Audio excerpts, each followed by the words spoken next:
title of my presentation is The Flying Fool and the Airmail.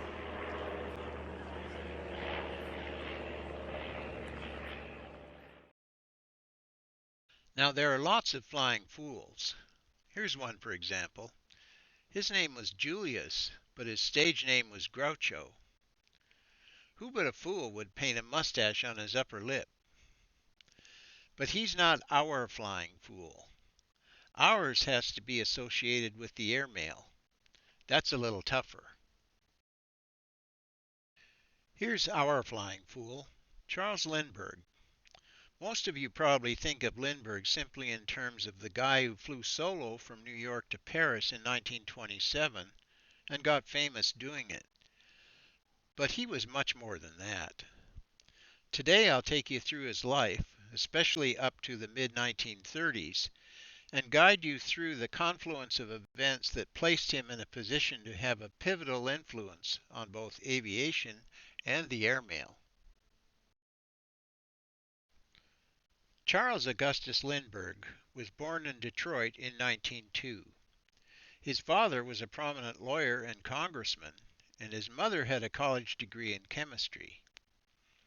When Lindbergh was 10, about the time this picture was taken, he had already demonstrated exceptional mechanical skills and had become fascinated with flying. As he grew older, Lindbergh avidly followed advances in aviation and the exploits of the World War I air aces. In 1918, when Lindbergh was in high school, the government began regularly scheduled airmail service between Washington, D.C., Philadelphia, and New York. Here's a cover that was carried from New York to Washington.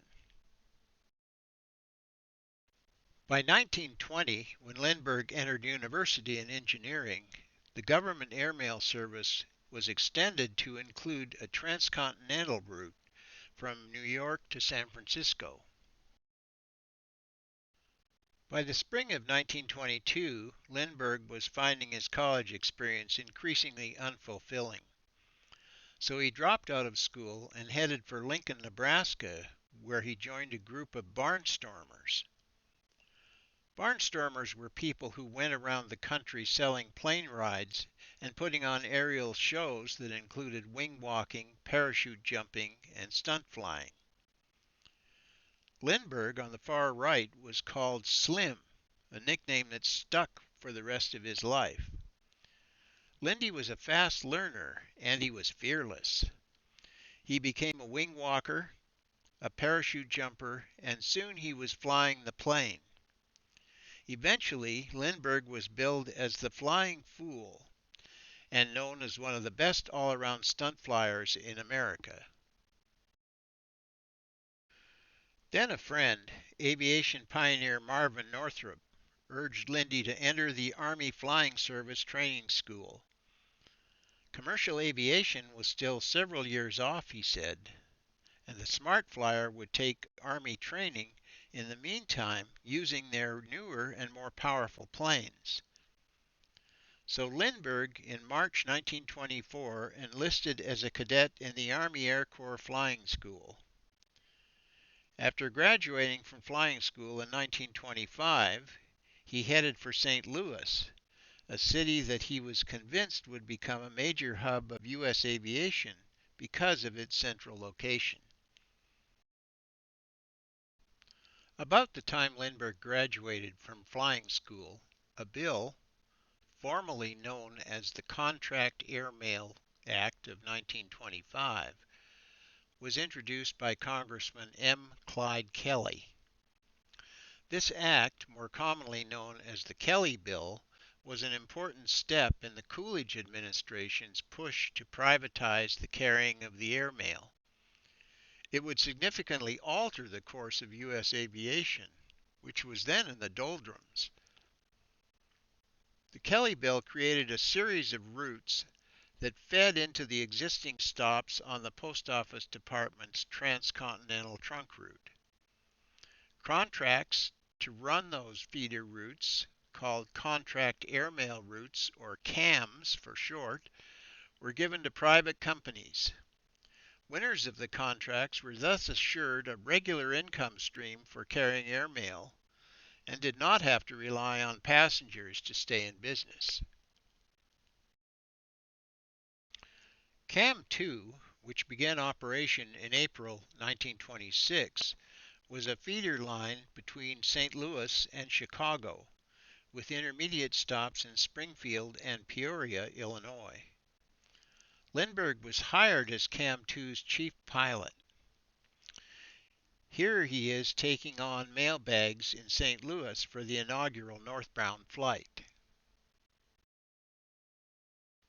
And here's one of the covers flown by Lindbergh from Springfield to Chicago, Illinois, autographed by the Springfield postmaster and by Lindbergh. A shortage of time only allows me to give an abbreviated account of Lindbergh's famous solo flight from New York to Paris.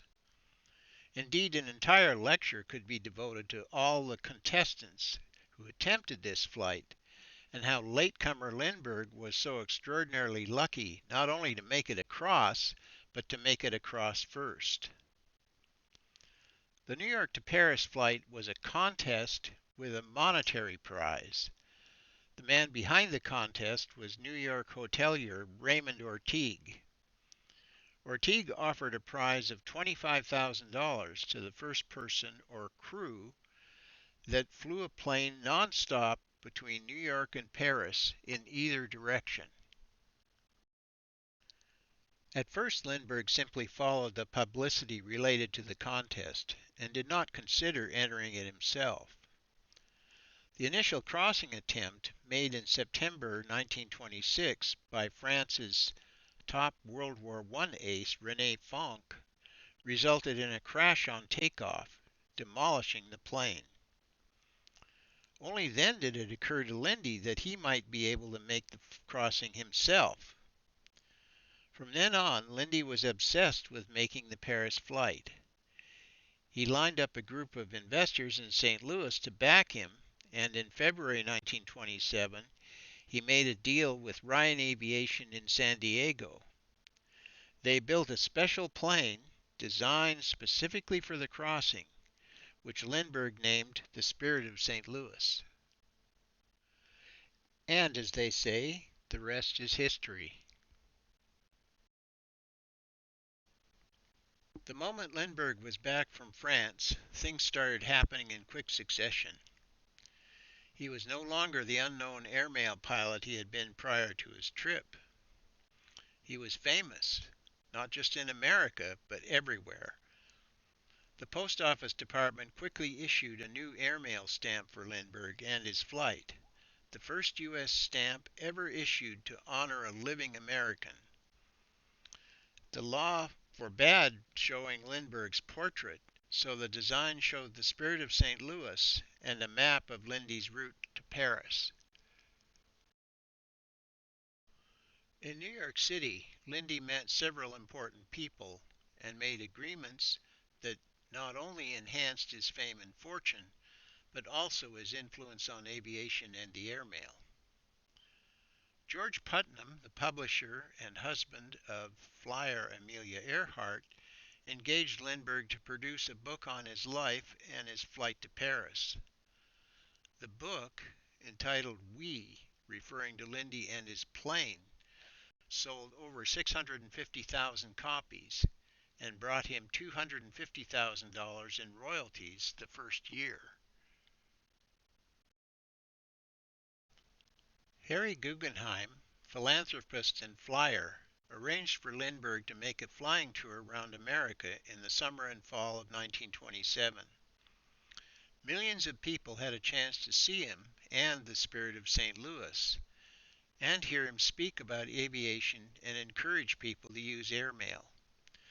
This was followed in 1927 to 28 by a similar tour of Latin America. Commemorative covers were issued for each of the cities on the U.S. tour and each flight on the Latin American tour. The cover here is for Lindy's Boston visit. The cachet contains one of Lindbergh's most famous quotes regarding his trip to Paris. I am proud to have done it for America. My reward will be your continued use of the airmail service. And here's a commemorative cover marking the final flight of the Latin American tour, the Havana to St. Louis leg. Following his two flying tours in the spirit of St. Louis, Lindbergh gave his historic plane to the Smithsonian and turned to enter commercial aviation. In fairly quick order, he became associated with two commercial carriers. That was possible because one was to pursue airmail routes to Latin America, and the other was a purely domestic airline, so the two were not competitors. Juan Trippe, the airline executive, was a visionary, and he had big plans for opening airmail and passenger routes to Latin America. Although he was unemployed at the time, Trippe convinced Lindy to be involved in the Latin American project when the time was right. For one thing, Trippe had to find an airline. Later, in 1927, when Lindy was away on the United States Air Tour, Trippe became head of a small Florida airline called Pan American Airways. The little airline won a government contract to carry mail 90 miles between Key West, Florida and Havana. The inaugural return flight from Havana was considered by Pan Am as its official beginning. This cover from that flight is autographed by the pilots.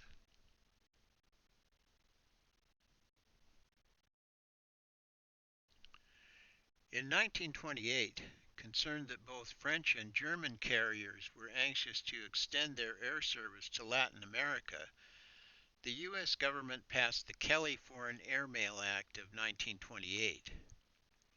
This facilitated the awarding of new foreign airmail routes, or FAMs, extending down into Central America, the Caribbean, and later South America. In the early years, Pan Am won all the contracts and quickly grew to become one of the nation's largest airlines. In the late 1920s and early 30s, suitable landing fields in Latin America were scarce, so Pan Am's solution was to use amphibian planes and set up bases near the water. As a stopgap, they ordered a twin-engine amphibian already in production, the Sikorsky S-38. This little plane was nicknamed the Flying Duck because its nose and windshield resembled the beak and eyes of a duck.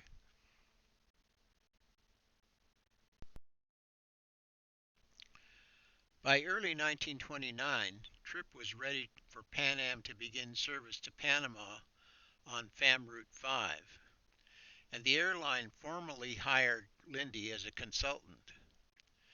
Being a consultant meant that Lindbergh had input on route surveying and development and aircraft design for the airline. Also, he was sometimes called upon to personally pilot inaugural trips to bring extra publicity for the event. On February 4th, Lindy piloted the inaugural flight from Miami to Cristobal Canal Zone via western Cuba, Honduras, and Nicaragua in a Sikorsky S-38. This is one of the covers flown by Lindbergh on that flight. A month later, Lindy made the inaugural flights for the new route FAM 8. Unlike FAMs 5 and 6, it didn't involve flying over water. It ran from Brownsville, Texas to Mexico City, so Fokker tri-motor land planes were used for it. And here's an example of an inaugural cover from Brownsville, Texas to Mexico City, flown by Lindbergh. Now let's switch to Lindbergh's domestic airline involvement. One of Lindbergh's ambitions after he returned from Paris was to help establish a transcontinental passenger airline route in the United States. Everywhere he went, Lindy extolled the virtues of air travel and airmail. His views had a very strong effect on people's attitude toward aviation and air travel. The public became more air-minded, and fewer people were afraid to fly as passengers on airliners. So in 1928, while Juan Trippe was setting up the new FAM routes for Pan Am, Lindbergh became head of development for a new domestic airline, Transcontinental Air Transport, or TAT for short. They purchased all-metal trimotor airliners made by a subsidiary of the Ford Motor Company. The AT-4 trimotor, nicknamed the Tin Goose, could carry 12 passengers and a crew of 3.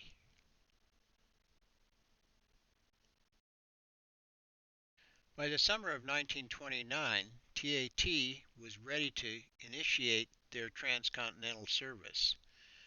In July, Lindbergh piloted the inaugural flight east from Los Angeles and back west from Winslow, Arizona.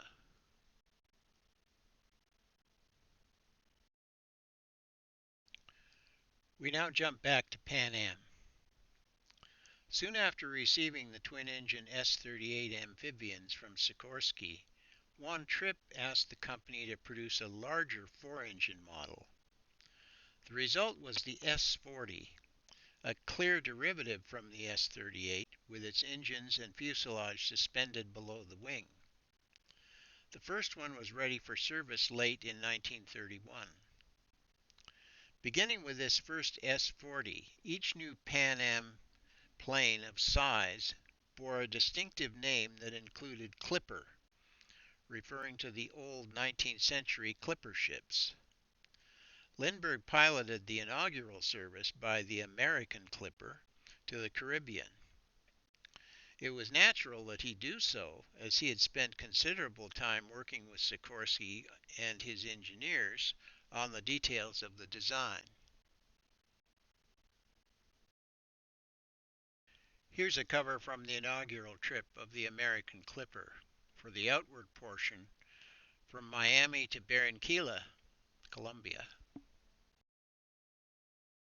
One of the passengers on the inaugural flight of the American Clipper was its builder, Igor Sikorsky. During lunch, while the co-pilot flew the plane, Lindbergh came back to sit with Sikorsky and discuss the design of Sikorsky's next amphibian. Lindy sketched his ideas on the back of a menu, and the basic design for the S-42 was born. The new plane was ready to fly in the spring of 1934.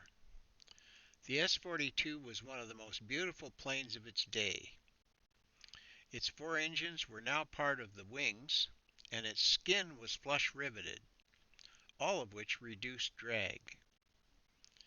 It had other revolutionary characteristics, like variable pitch propellers. In an April flight, it set 2 world records, and in August, when Lindbergh was one of the pilots, it set 8 more performance records. And now back to TAT. In 1930, TAT combined with 2 other airlines to become Transcontinental and Western Air, or TNWA, and soon TWA for short. Taking advantage of Lindbergh's notoriety, the airline's nickname became the Lindbergh Line. Among the aircraft acquired in the merger were 10 Fokker trimotors, similar in appearance to the Ford trimotors originally bought by TAT. But the Fokker planes had wood in part of their construction. On March 31, 1931, one of the Fokker airliners literally fell out of a clear sky near Bizarre, Kansas, killing all aboard. Included among the passengers was legendary Notre Dame football coach Knute Rockne. An investigation of the crash revealed that water had seeped into the wing over a period of time, causing a wooden spar to rot. This led to its mid-air collapse. The accident helped spur a push for safer and more streamlined all-metal aircraft designs. The first of the new breed of airliners to arrive on the scene was the Boeing 247, introduced in May 1933. Boeing 247s were sold first to United Airlines, which was owned by Boeing Aircraft Company, a competitor of TWA. Lindbergh tried to buy the new Boeing plane for TWA, but Boeing refused because they wanted their own airline to have an advantage at first. So Lindbergh turned to Douglas Aircraft and gave them the specifications for a new twin-engine 14-passenger airliner to compete with the 247. A prototype, the DC-1, was ready later that year. This led to the DC-2 in 1934, and finally to the famous DC-3 in 1936. The DC-3 proved to be one of the safest planes ever built, and still holds the record for the largest production of any commercial aircraft. Some of them are still flying today. I've flown in DC-3s on multiple occasions, and I'm sure some of you have as well. Lindy's association with TWA ended before the end of the 1930s, when Howard Hughes gained control of the airline. Later, Lindbergh became a consultant for the U.S. Air Force and NASA, but all the while continuing as a consultant for Pan Am. The final aircraft design to which Lindbergh contributed might surprise you. It was the first jumbo jet airliner. It was introduced in 1970, 4 years before Lindbergh's death, and I'm sure everyone here has flown on it. It was the Boeing 747. So the next time you see a 747, I hope you'll think of that flying fool Charles Lindbergh. And remember that he wasn't just a guy who got famous for a trip he made to Paris. Thank you.